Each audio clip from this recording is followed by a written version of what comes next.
lutter contre ces groupes. Pourquoi maintenant?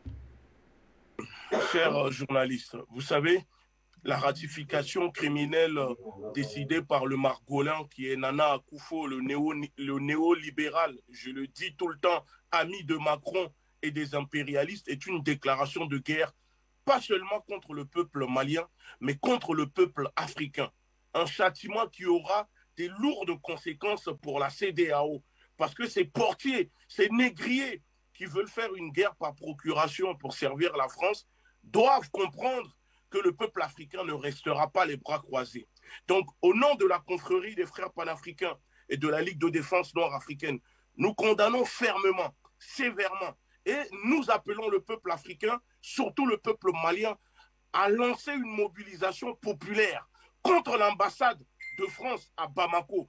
Depuis longtemps, nous le disons, la seule façon de montrer au monde que le peuple africain ne veut plus subir cette guerre par procuration que la France fait en se cachant derrière des entités, des institutions corrompues comme la CEDEAO, c'est de se mobiliser pacifiquement devant l'ambassade de France à Bamako et demander l'expulsion de l'ambassadeur Joël Meyer. Nous demandons et nous appelons l'État malien, le retrait du Mali de la CEDEAO, le retrait du Mali de la zone franc, la nationalisation des multinationales sur son territoire, adoption d'une langue malienne commune en urgence, définition d'un nouveau accord de défense avec ses nouveaux partenaires géostratégiques, retrait du Mali, c'est très important de le dire, de la francophonie, suspension des partenariats militaires avec la France, fermeture de l'institution française à Bamako, comme le Rwanda en 2009.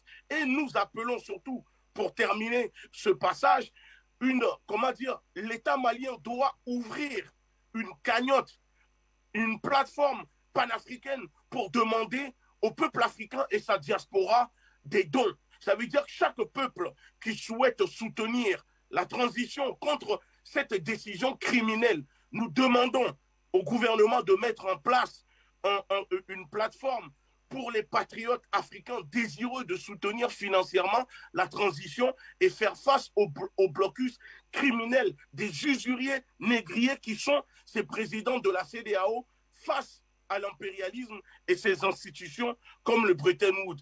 Et à votre question, si le Mali, la CEDEAO n'a jamais fait ce que vous venez de dire, c'est tout simplement parce qu'elle n'a pas les capacités, elle n'a pas le courage. La CEDEAO est composée de personnes froussards, de négriers, des freluquets qui sont là que pour s'attaquer aux faibles. Face aux faibles, la CEDEAO veut jouer les muscles, mais quand elle fait face à des gens qui ont la capacité de répliquer, vous voyez, elle va se cacher directement derrière la France en laissant la France agir.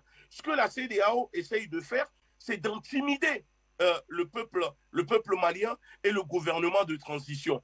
Mais la CEDEAO doit comprendre que derrière cette tentative d'intimidation, il y a toute une nation africaine aujourd'hui qui est debout, qui ne laissera pas faire. Le Mali peut compter, comme le camarade vient de le dire sur le plateau, le Mali peut aussi compter sur ses partenaires comme la Chine, la Turquie, l'Inde, parce qu'on a tendance à l'oublier, mais le Mali a des partenariats avec l'Inde et surtout avec la Russie militairement pour tenir face à la pression. Le seul problème qui bloque aujourd'hui, vous savez, chers journalistes, c'est le problème du franc CFA.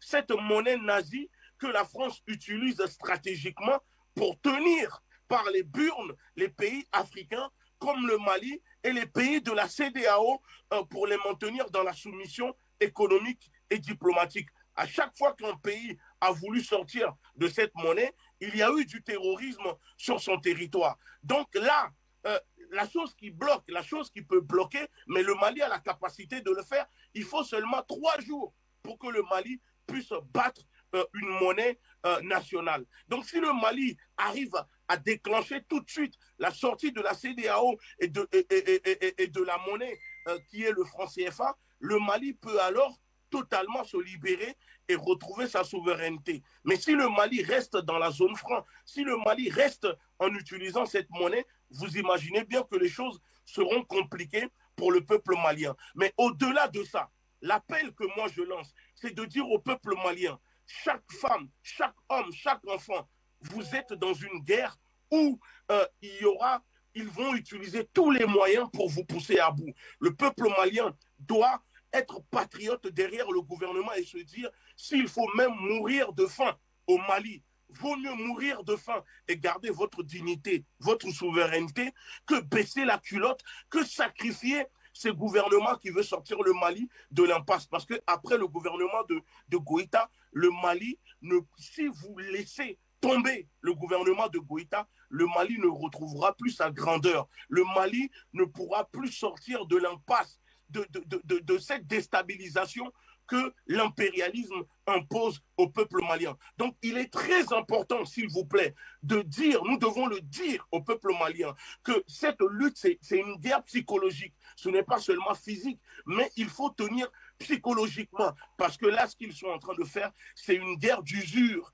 Ils veulent user la confiance, la patience du peuple malien pour que le peuple se retourne contre ses dirigeants. Mais cela n'arrivera pas. La diaspora doit participer aussi énormément. Et nous sommes prêts à mobiliser la diaspora et les Africains à cotiser. Si chaque personne donne dans la diaspora 10 euros sur une cagnotte pour le gouvernement malien, imaginez l'argent qui sera disponible pour continuer cette transition.